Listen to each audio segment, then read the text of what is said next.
స్వామి నీవే దిక్కని మొక్కుకుంటే చాలు ఎలాంటి కష్టం నుంచైనా బయటపడేసే మహిమ అతనిది.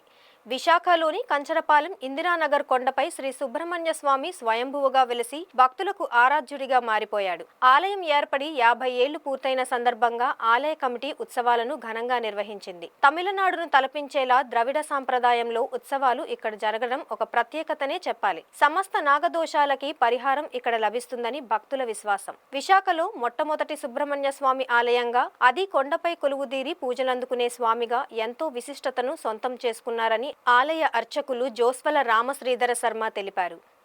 నమస్తే అండి, నా పేరు జోస్యల రామ్ శ్రీధర్ శర్మ. అయితే ఈ యొక్క ఆలయ అర్చకుడిని 1975లో ఈ యొక్క ఆలయం నిర్మించబడింది. అంటే ఈ యొక్క వైజాగ్లో మొట్టమొదటి సుబ్రహ్మణ్య స్వామి ఆలయం ఇది. ఫస్ట్ ఈ ఆలయం తర్వాత మిగతా ఆలయాలన్నీ సుబ్రహ్మణ్య స్వామి ఆలయాలన్నీ వచ్చాయి. అయితే ఈ యొక్క ఆలయంలో ప్రతి మంగళవారం కూడా చాలా ఘనంగా భక్తులు వచ్చి వారి యొక్క మొక్కుకుని వెళ్తూ ఉంటారు. అనుకుంది ప్రతి జరుగుతుంది కాబట్టి ప్రతి ఒక్కరు భక్తులు కూడా రావడం జరుగుతూనే ఉంది. అలానే ఈ యొక్క మహోత్సవాలలో ప్రత్యేకంగా ఈ యొక్క స్వామివారి ప్రత్యేకంగా చైత్ర పౌర్ణమి వరకు కూడా మొత్తం 9 రోజులు, అంటే ఆ ముందు 9 రోజుల షష్ఠి నుంచి చైత్ర పౌర్ణమి వరకు కూడా 9 రోజులు కూడా చాలా ఘనంగా అంగరంగ వైభవంగా ఇక్కడ పూజలు, అభిషేకాలు, అర్చనలు జరుగుతూనే ఉంటాయి. అలానే ప్రతి సంవత్సరం కూడా జరిగే ఈ యొక్క పండగకి, ఈ చైత్ర పౌర్ణమికి భక్తులు చాలా భారీగా వస్తూ ఉంటారు. అలానే ఈ యొక్క చైత్ర పౌర్ణమి వరకు కూడా భక్తులందరూ కూడా మాలలు వేసుకుని స్వామివారి కుమారస్వామి మాలలు వేసుకుని శూలాలు ధరించుకొని ప్రతి ఒక్క భక్తులు కూడా వారి యొక్క మొక్కుంటూ ఉంటారు. ప్రతి సంవత్సరం కూడా ఈ యొక్క 9 రోజులు కూడా చాలా ఘనంగా జరుగుతుంది. చైత్ర పౌర్ణమికి చాలా ఘనంగా జరుగుతుంది. అలానే ఈ యొక్క పండుగ ప్రత్యేకంగా ఈ యొక్క ఆలయ కమిటీ వారు కూడా ప్రత్యేకంగా శ్రద్ధ తీసుకుని చాలా సుస్వాగతం చేస్తూ ప్రతి ఒక్క భక్తులను కూడా చాలా ఘనంగా రిసీవ్ చేసుకుంటూ కూడా వాళ్ళందరినీ కూడా చాలా ఆప్యాయంగా పలకరిస్తూ చాలా ఎక్కువగా ఆదరిస్తూ కూడా ఈ యొక్క ఆలయ అభివృద్ధి కోసమై ఈ యొక్క పండుగలు అవి జరిపిస్తూ ఉంటారు.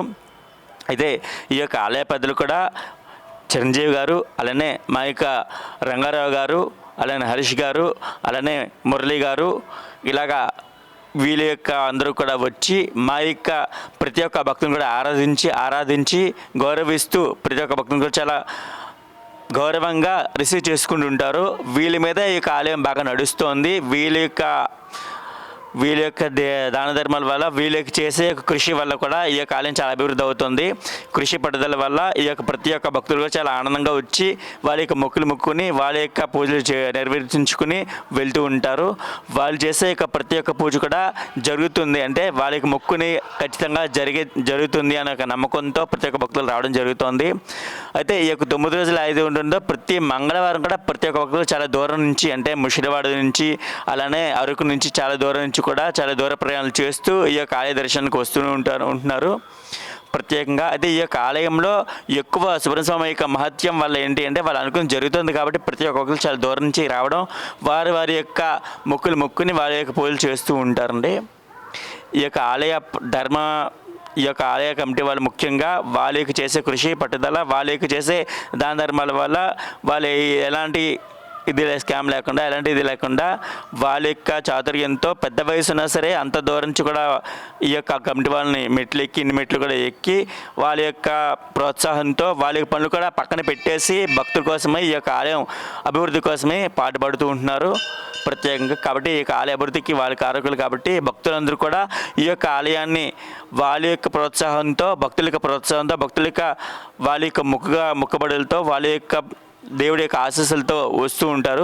కాబట్టి ఈ యొక్క ఆలయం చరిత్ర చాలా పెద్దదండి. మనకు తెలిసిన తక్కువే, ఇంకా చాలా పెద్ద చరిత్ర ఉంది ఈ ఆలయానికి. 75 అంటే ఎప్పుడో 75లో కట్టిన ఈ యొక్క ఆలయంకి ప్రత్యేకంగా భక్తులు రావడం అనేది చాలా విశేషం.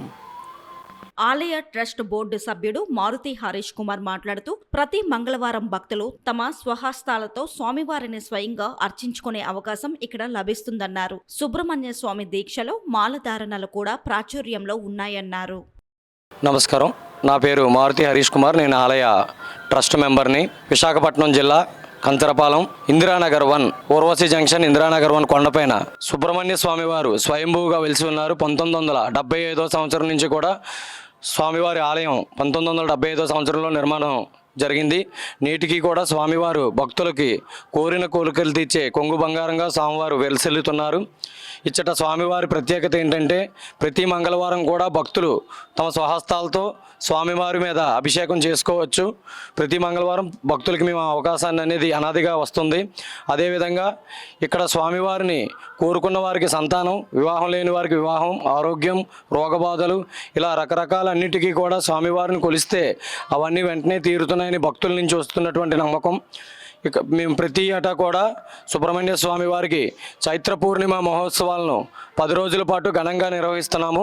ఈ చైత్ర పూర్ణిమ మహోత్సవాల్లో భక్తులు మాలాధారణ చేసి స్వామివారికి కావిళ్ళు, ఆట కావిళ్ళు, పాల కావిళ్ళు, పాల చెంబులు, విభూతితో స్వామివారికి అభిషేకిస్తారు.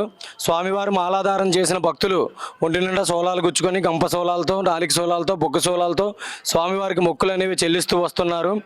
అదే రోజు చైత్ర పూర్ణిమ రోజున సాయంకాలం స్వామివారి తిరువీధి రథోత్సవం అనేది ఆలయం దగ్గర నుంచి ప్రారంభమై కంచరపాలెం మెట్టి మీద ఉన్న ముత్యాలమ్మ గుడిని చేరుకొని ముత్యాలమ్మ గుడి నుంచి మళ్ళీ నేరుగా ఆలయానికి వచ్చి స్వామివారికి విభూతి అభిషేకంతో చైత్ర పూర్ణిమ మహోత్సవం అనేది ముగుస్తుంది. సుబ్రహ్మణ్య స్వామివారి దేవాలయం అంతరాలయం మహామండపం కూడా మేము పునర్నిర్మాణం చేస్తున్నాము. అదేవిధంగా ఈ స్వామివారు సుమారు 50 సంవత్సరాలు అవుతుంది గుడి పూర్తయి నేటికి. ఈ 50 సంవత్సరాల్లో కూడా ఎంతోమంది భక్తులు స్వామివారు కోరిన కోరికలు తీర్చారు. భక్తుల నుంచి వస్తున్నటువంటి నమ్మకం స్వామివారిని ఇక్కడ వేడుకుంటే ప్రతిదీ ఏం కోరుకున్నా కూడా జరుగుతుందని భక్తుల నుంచి అనాదిగా వస్తున్నటువంటి నమ్మకం.